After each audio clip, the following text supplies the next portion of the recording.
Good morning to all of you. तो आज हम हिस्ट्री का जो हम प्राचीन इतिहास कर रहे हैं उसका नेक्स्ट टॉपिक करेंगे नवपाषाण काल। इससे पीछे हमने क्या किया था, पिछले वाली क्लास में हमने इतिहास का वर्गीकरण किया था, प्रागैतिहासिक काल उसमें हमने पढ़ा था और उसमें हमने उसकी जो डिवाइडेशन की थी पाषाण काल में, और पाषाण काल के नेक्स्ट जो पार्ट थे वो सारे कर लिए थे हमने। फिर पाषाण काल के बाद हमने क्या किया था, पूरा पाषाण काल और मध्य पाषाण काल। ठीक है, उसके बाद आज हम करेंगे नवपाषाण काल। ठीक है, तो जो नवपाषाण काल था इसकी जो सबसे पहली बार खोज की थी वो भी एक अंग्रेज ने की थी। ठीक है, उनका क्या नाम था, एच.सी. मैस्यूरर ने 1860 में यूपी में कुछ स्थल खोजे थे इसके। ठीक है, नवपाषाण काल के, और जो नवपाषाण काल के उन्होंने स्थल खोजे थे इसी के आधार पर इसे नवपाषाण काल का नाम दिया गया। और नवपाषाण काल या इंग्लिश में जिसको नियोलिथिक बोला जाता है, इस जो वर्ड का प्रयोग सबसे पहले किया था वो भी एक अंग्रेज जिनका नाम सर जॉन लुबाक था, उन्होंने किया था 1865 में। ठीक है, तो पहला स्थल नवपाषाण काल का किसने खोजा था, एच.सी. मैस्यूरर ने 1860 में। कहाँ पे, यूपी में। कब, 1860 में एच.सी. मैस्यूरर ने। और वर्ड जो नवपाषाण जो वर्ड है इसका सबसे पहले प्रयोग 1865 में सर जॉन लुवाक ने किया था। ठीक है, किसने, सर जॉन लुवाक ने। और जो इससे पीछे हमने मध्य पाषाण जो काल पढ़ा था उसकी खोज कब हुई थी, 1867 में। किसने की थी, ये की थी एक अंग्रेज C.L. कार्लाइल ने। किसने, C.L. कार्लाइल ने। तो हमारे नवपाषाण काल की खोज H.C. मैस्यूरर ने 1860 में की थी यूपी में, और मध्य पाषाण काल की खोज 1867 में C.L. कार्लाइल ने विंध्य क्षेत्र में की थी। ठीक है, और इससे पीछे जो पाषाण काल था, भारत में सबसे पहली बस्ती रॉबर्ट ब्रूस फ्रूट ने चेन्नई के पलवरम में 1863 में खोजी थी। ठीक है, तो पाषाण काल रॉबर्ट ब्रूस फ्रूट, मध्य पाषाण काल C.L. कार्लाइल, नवपाषाण काल H.C. मैस्यूरर। ठीक है, और इनके जो ईयर है वो भी आप याद रखेंगे। रॉबर्ट ब्रूस फ्रूट ने पाषाण काल की बस्ती सबसे पहले खोजी थी 1863 में पलवरम जो कि चेन्नई में है। मध्य पाषाण काल की जो खोज हुई थी वो 1867 में C.L. कार्लाइल के द्वारा हुई थी। और नवपाषाण काल की खोज किसने की थी, H.C. मैस्यूरर ने 1860 में, 1863, 1867 और 1860। ओके, तो नेक्स्ट है एक परिभाषा है, ये आप लिख लो। एक पुरातत्वविद है मिल्स बुर्किट, उन्होंने क्या कहा है, पशु को पालतू बनाना, कृषि करना, घिसे पॉलिशदार पत्थरों के औजार और मृद भांडों का प्रयोग। मृद भांड एक प्रकार के बर्तन थे पॉलिश किए हुए जिसमें रेड कलर का ज़्यादा यूज़ हुआ होता था। ये सारी विशेषताएं किसकी है, नवपाषाण काल की। तो क्या कहा है मिल्स बुर्किट ने, पशुओं को पालतू बनाते थे, कृषि करने के पहली बार कृषि करना उन्होंने नवपाषाण काल में स्टार्ट किया था। घिसे पॉलिशदार पत्थर के औजार बनाते थे, पहले औजार घिसे हुए नहीं होते थे और ना ही उनके ऊपर पॉलिश किया होता था। ठीक है, लेकिन नवपाषाण काल में घिसे हुए पॉलिशदार पत्थर के औजार बनाते थे और मृद भांडों का प्रयोग करते थे। ठीक है, नेक्स्ट हमें जो इसके कुछ प्रूफ मिले हैं वो मिले हैं पाकिस्तान के बलूचिस्तान में एक एरिया आता है मेहरगढ़। ठीक है, मेहरगढ़, वहाँ से हमें क्या मिला है, बुर्ज होम के साक्ष्य मिले हैं। ठीक है, और भारत में हमें कश्मीर में एक जगह है वहाँ पे हमें गुफ कराल के साक्ष्य मिले हैं। ठीक है, तो बुर्ज होम और गुफ कराल क्या है, ये दोनों नवपाषाणकालीन स्थल है। ठीक है, तो बुर्ज होम से हमें गर्त निवास के साक्ष्य मिले हैं। क्या मिले हैं, बुर्ज होम से हमें गर्त निवास के साक्ष्य मिले हैं, और वहाँ पे कब्रों में पालतू कुत्ते जो हैं वो मालिक के साथ दफनाए जाते थे। बुर्ज होम से गर्त निवास के साक्ष्य मिले हैं हमें। गर्त निवास मतलब खड्डे बना के वो रहते थे घर में। ठीक है, खड्डे बना के अपने घर बनाते थे, वो हमें मिले हैं मेहरगढ़ के बुर्ज होम में। ठीक है, और वहाँ पे हमें क्या मिला है, कब्रों में वो पालतू कुत्ते जो होते थे उनके वो मालिक के साथ दफनाए जाते थे। कहाँ पे, बुर्ज होम में। ठीक है, और हिरन की जो सींग की हड्डियों के उपकरण हमें मिले हैं, ये मिले हैं चिरांद के बिहार से, चिरांद के बिहार से हमें क्या मिला है, हिरण की हड्डियों के उपकरण मिले हैं। ठीक है, ये सारे हम नवपाषाण काल के अंदर पढ़ रहे हैं सारी चीज़ें। ठीक है, तो मृदभांड के जो शाक्य हैं, मृदभांड के जो बर्तन बनाए जाते थे जिसमें लाल रंग का ज़्यादा यूज़ किया जाता था, जैसे कि मैंने आपको पहले भी बताया, तो ये हमें कहाँ से मिले हैं, चौपानी मांडों से मिले हैं। चौपानी मांड नाम की कोई एक जगह होगी, वहाँ से हमें मृदभांड के साक्ष्य मिले हैं जो कि नवपाषाण काल से संबंधित है। ठीक है, मृदभांड का सबसे पहला प्रूफ हमें नवपाषाण काल में ही मिला था। और राख के कुछ टिल्लों के जो सबूत हैं, ठीक है, वो हमें कहाँ से मिले हैं, कर्नाटक में एक संगन कल्लू एक जगह है मैसूर में, और पिकली हल, कौन सी, पिकली हल, संगन कल्लू और पिकली हल कर्नाटक में हमें राख के टिल्ले मिले हैं, मतलब उनके प्रूफ मिले हैं हमें कुछ। ठीक है, और गौशाला के भी हमें साक्ष्य मिले हैं सबसे पहली बार नवपाषाण काल में मेहगड़ा बेलन घाटी से। कहाँ से, गौशाला के साक्ष्य हमें मेहगड़ा बेलन घाटी से मिले हैं, गौशाला के साक्ष्य। ठीक है, और दक्षिण भारत में सबसे पहली फसल जो हमें मिली है कि वो दक्षिण भारत में सबसे पहली बार कौन सी फसल का उपयोग करते थे, रागी का, ऐसा अनुमान लगाया जाता है। ठीक है, रागी दक्षिण भारत की सबसे पहली प्रयोग में लाई जाने वाली फसल थी। ठीक है, नेक्स्ट हमें चावल के भी कुछ साक्ष्य मिले हैं, ये थोड़ा सा इम्पॉर्टेंट है। चावल के साक्ष्य कहाँ से मिले हमें, कोल्डी हवा यूपी से। ठीक है, उत्तर प्रदेश से, हमें उत्तर प्रदेश का एरिया है कोल्डी हवा, वहाँ से हमें चावल के साक्ष्य मिले हैं जो कि नवपाषाण कालीन स्थल हैं। ठीक है, तो नेक्स्ट आप 2-3 पॉइंट लिख लो कि जो हमने पीछे पढ़ा था निम्न पूरा पाषाण काल, हमने पाषाण काल की डिवाइडेशन की थी ना आगे, पूरा पाषाण काल की जो नेक्स्ट पार्ट थे हमने निम्न पूरा पाषाण काल, मध्य पूरा पाषाण काल और उच्च पूरा पाषाण काल। ठीक है, 3 पार्ट में डिवाइड हुआ था ना पूरा पाषाण काल हमारा। तो उसमें एक आप पॉइंट लिख लेना कि निम्न पूरा पाषाण काल में सबसे ज़्यादा क्रोड जो उपकरण थे उनका प्रयोग किया जाता था। कौन से काल में, निम्न पूरा पाषाण काल में। ठीक है, सबसे पहला जो पूरा पाषाण काल का पार्ट था निम्न पूरा पाषाण काल, उसमें क्रोड उपकरणों का ज़्यादा उपयोग किया जाता था। ठीक है, और मध्य पाषाण काल में पहली बार, कौन से काल में, मध्य पाषाण काल में पहली बार तीर कमान का यूज़ किया गया था। ठीक है, और स्थायी निवास के साक्ष्य हमें सबसे पहली बार मेहरगढ़ कहाँ बताया मैंने आपको, पाकिस्तान के बलूचिस्तान में। ठीक है, वहाँ पे हमें स्थायी निवास के साक्ष्य मिले थे। ये हमने क्या पढ़ा, नवपाषाण काल। ठीक है, नवपाषाण काल की कुछ जो चीज़ें हमें मिली हैं, कुछ साक्ष्य जो हमें मिले हैं वो हमने अभी किए। और नेक्स्ट हम अब पढ़ेंगे ताम्रपाषाण काल। ठीक है, ताम्रपाषाण काल जो संस्कृति है, तो इसको आपको नाम से ही पता चल रहा होगा, जिसमें लोग तांबे का प्रयोग करना स्टार्ट कर दिया था लोगों ने। ठीक है, ताम्रपाषाण काल का जो टाइम पीरियड था वो माना जाता है 2000 ईसा पूर्व से 5000 ईसा पूर्व। ठीक है, ताम्रपाषाण काल का टाइम पीरियड क्या माना जाता है, 2000 ईसा पूर्व से 5000 ईसा पूर्व। ठीक है, तो हमने पहले क्या किया, इतिहास का हमने वर्गीकरण किया, उसमें हमने प्रागैतिहासिक काल को क्या क्यों कहा जाता है, क्योंकि उस समय हमें कोई भी लिखित प्रूफ नहीं मिले हैं, कोई भी उस समय के हमें साक्ष्य नहीं मिले हैं, बस जो हमें चित्र मिले हैं कुछ, उनके आधार पर ही हम उसको प्रागैतिहासिक काल का नाम देते हैं, जिसके हमें कोई भी लिपि नहीं मिली है। ठीक है, उसको प्रागैतिहासिक काल कहा जाता है, और वो पाषाण काल का समकालीन था। ठीक है, नेक्स्ट हमने पढ़ा था आद्य ऐतिहासिक काल। तो आद्य ऐतिहासिक काल जो था उसमें जो हड़प्पा संस्कृति है, सिंधु घाटी की संस्कृति है, या फिर और हमने क्या पढ़ा था, ये जो आद्य ऐतिहासिक काल है, ये जो हमने देखा था ये कौन कौन सी संस्कृतियों का, अहाड़ और जोड़बे संस्कृति से जुड़ा हुआ था आद्य ऐतिहासिक काल। ठीक है, ये इनका समकालीन था, और जो ऐतिहासिक काल था वो 600 ईसा पूर्व से आगे का टाइम पीरियड माना जाता है। और फिर नेक्स्ट हमने जो प्रागैतिहासिक काल है उसकी हमने डिवाइडेशन की थी, क्योंकि ये पाषाण काल से का समकालीन है। तो पाषाण काल में जो पूरा पाषाण काल, मध्य पाषाण काल और नव पाषाण काल, इसके 3 पार्ट्स हैं, वो हमने पढ़े थे। और पूरा पाषाण काल में हमने क्या क्या पढ़ा था, निम्न पूरा पाषाण काल, मध्य पूरा पाषाण काल, उच्च पूरा पाषाण काल।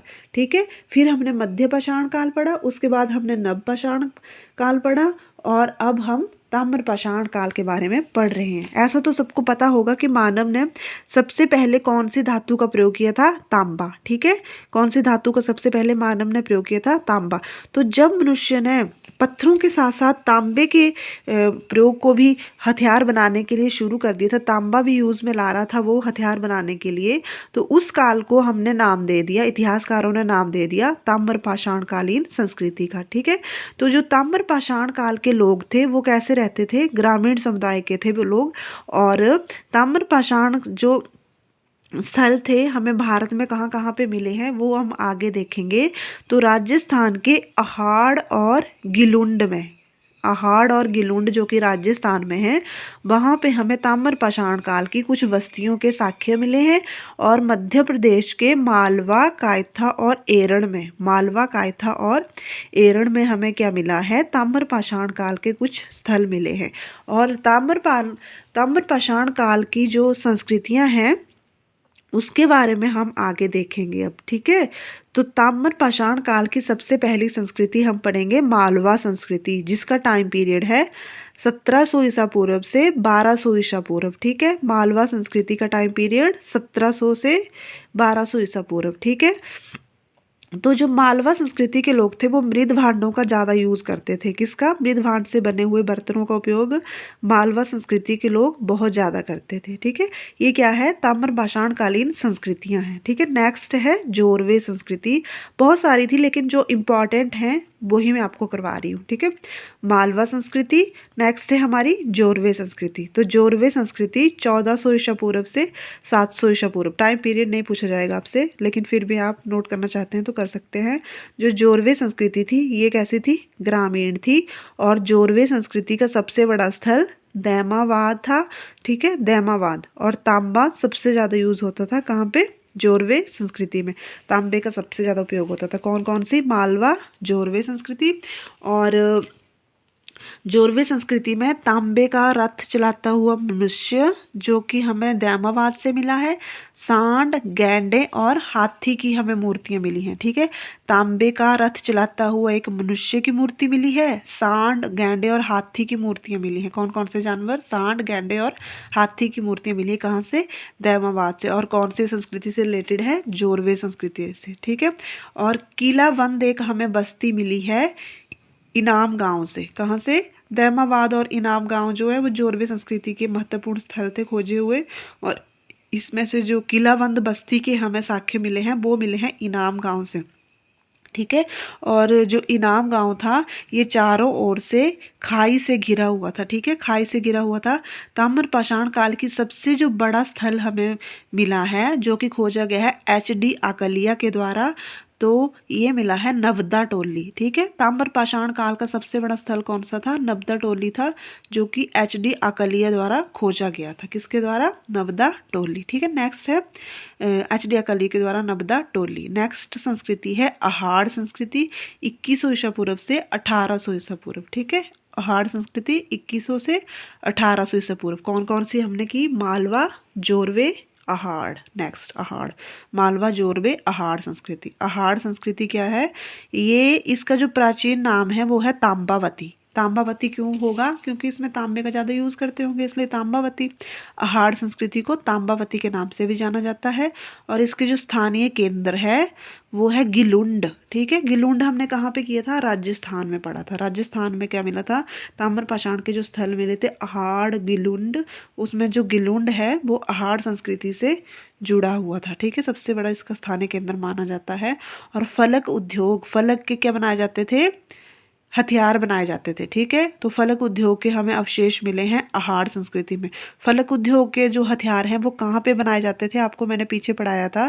तो ये बनाए जाते थे मध्य पुरापाषाण काल में। जो हमने पुरापाषाण काल के पाठ किए थे ना, निम्न पुरापाषाण, मध्य पुरापाषाण और उच्च पुरापाषाण, तो उसमें जो बीच वाला था मध्य पुरापाषाण काल, ठीक है, उसको फलक संस्कृति कहा जाता है। वहाँ पे फलक उद्योग, फलक के जो फलक नाम की कोई चीज़ थी उसके हथियार बनाए जाते थे। ठीक है, और फलक उद्योग के अवशेष मिले हैं हमें गिलुंड से। तांबे की एक बनी हुई कुल्हाड़ी मिली है, तांबे की कुछ चूड़ियाँ मिली हैं, ठीक है। और अहाड़ संस्कृति की एक महत्वपूर्ण विशेषता ये थी कि पत्थरों के बने घरों में लोग रहने लगे थे, ठीक है। पत्थरों से वो अपने घर बनाते थे, कौन से? अहाड़ संस्कृति के लोग। नेक्स्ट है कायथा। कौन कौन सी हमने पढ़ी? मालवा, जोरवे, अहाड़ और नेक्स्ट है कायथा संस्कृति, ठीक है। कायथा संस्कृति। अब हम पढ़ेंगे कायथा संस्कृति के बारे में। इसका टाइम पीरियड 2100 ईसा पूर्व से 1800 ईसा पूर्व था। अहाड़ का भी 2100 1800, कायथा का भी 2100 1800 ईसा पूर्व, ठीक है। तो कायथा संस्कृति में स्टेटाइट, कॉर्नेलियन जैसे कीमती पत्थरों की जो गोलियों के हार के कुछ हमें सबूत मिले हैं, वो कहाँ पे मिले हैं? कायथा संस्कृति में, ठीक है। कायथा संस्कृति से रिलेटेड हैं स्टेटाइट और कॉर्नेलियन जैसे कीमती पत्थरों की गोलियों के हार हमें मिले हैं, ठीक है। और नेक्स्ट हम करेंगे गैरिक मृदभांड संस्कृति। कौन कौन सी? मालवा, जोरवे, अहाड़, कायथा, गैरिक मृदभांड, ठीक है। तो इसका टाइम पीरियड माना जाता है 2000 ईसा पूर्व से 1500 ईसा पूर्व। और ये हम हस्तिनापुर से रिलेटेड है, ठीक है। ज़्यादा इसके बारे में कुछ नहीं है, ये हस्तिनापुर से रिलेटेड है। और नेक्स्ट मैं आपको बता देती हूँ, एक टेबल है, इसका आप स्क्रीनशॉट ले लो। स्क्रीनशॉट आपने लेना है तो ले सकते हैं। जो हमने पीछे संस्कृतियाँ पढ़ी हैं, जो भी हमने पाषाण काल की डिवाइडेशन की थी, उसकी जो भी संस्कृतियां हैं, निम्नपुरा पाषाण काल, मध्यपुरा पाषाण काल, उच्चपुरा पाषाण काल, मध्य पाषाण काल, नव पाषाण काल, ये सारी, ठीक है। इनकी जो संस्कृतियों के लक्षण हैं, कहाँ कहाँ पे इनकी खोजा गया है इनके स्थलों को, और इनके टाइम पीरियड में कौन कौन से जो उपकरण बनाए जाते थे, उनकी विशेषताएं क्या थी, ये सारी चीज़ें इसमें लिखी हुई हैं। आपको स्क्रीनशॉट लेना है आप ले सकते हैं, नोट्स बनाने हैं आप बना सकते हैं। मैं थोड़ा सा रिवाइज कर देती हूँ एक बार कि जो हमने पढ़ा था पाषाण काल का निम्नपुरा पाषाण काल, उसमें क्या था? शल्क और गंडासा, ठीक है। शल्क और गंडासे का प्रयोग किया जाता था। और जो हथियार थे वो कौन कौन से थे? हस्त कुठार, विदारणी और खंडक, ठीक है। हस्त कुठार, विदारणी और खंडक का प्रयोग किया जाता था, इसलिए इसको खंडक संस्कृति बोला जाता था। खंडक उपकरण संस्कृति किसको बोला जाता था? निम्नपुरा पाषाण काल की संस्कृति को, ठीक है। और मध्यपुरा पाषाण काल को फलक संस्कृति बोला जाता था। मैंने आपको पहले भी बताया कि जो मध्यपुरा पाषाण काल की संस्कृति थी, उस समय फलक का प्रयोग किया जाता था औजार बनाने के लिए, इसलिए इसको फलक संस्कृति कहा जाता था। नेक्स्ट है उच्चपुरा पाषाण काल। तो उस समय जो हथियार थे वो अस्थि हड्डियों से बनाए जाते थे। खुरचनी और क्या क्या पढ़े थे हमने? खुरचनी थी एक, और कौन कौन सी थी? खुरचनी, तक्षणी, ठीक है।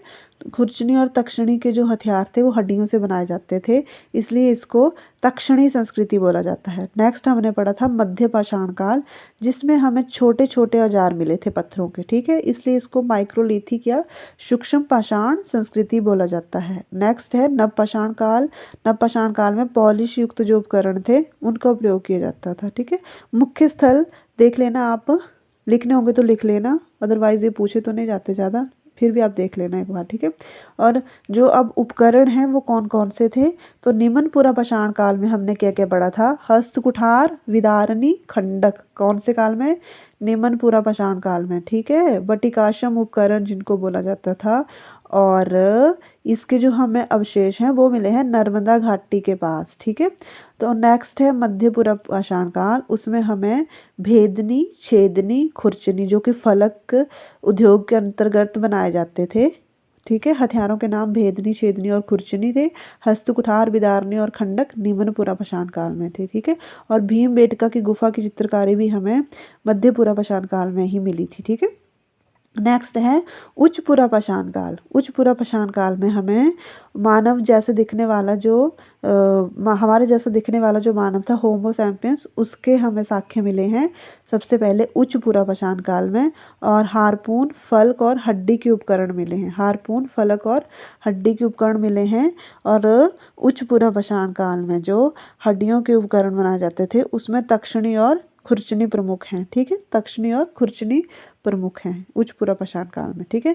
नेक्स्ट है मध्य पाषाण काल। मध्य पाषाण काल में सूक्ष्म पाषाण उपकरण बनाने की तकनीक का विकास हुआ था। मध्य पाषाण काल में क्या होता था, छोटे छोटे पत्थरों के औजार बनाए जाते थे, इसलिए इसको माइक्रोलिथिक टाइम भी बोला जाता है और सूक्ष्म पाषाण बना भी बोला जाता है संस्कृति, ठीक है। और कैसे होते थे, ज्योमेट्री के आकार के होते थे, ठीक है, जो भी उपकरण होते थे। और क्या मिला है हमें, स्थायी निवास के साक्ष्य मिले हैं। पशुपालन के भी सर्वप्रथम साक्ष्य हमें मध्य पाषाण काल में मिले हैं। और नव पाषाण काल में हमें क्या मिला है, प्रारंभिक कृषि के जो साक्ष्य हैं, कपड़ा बुनने के साक्ष्य, भोजन पकाने के और मृदभांड निर्माण करने के तथा मनुष्य के स्थायी निवास के कुछ साक्ष्य मिले हैं। और उन्होंने जो उपकरण बनाते थे उनको पॉलिश करना शुरू कर दिया था। पहिए के साक्ष्य मिले हैं, अग्नि का भी प्रचलन था। ये सारे नवपाषाण काल की विशेषता है, ठीक है। Thank you.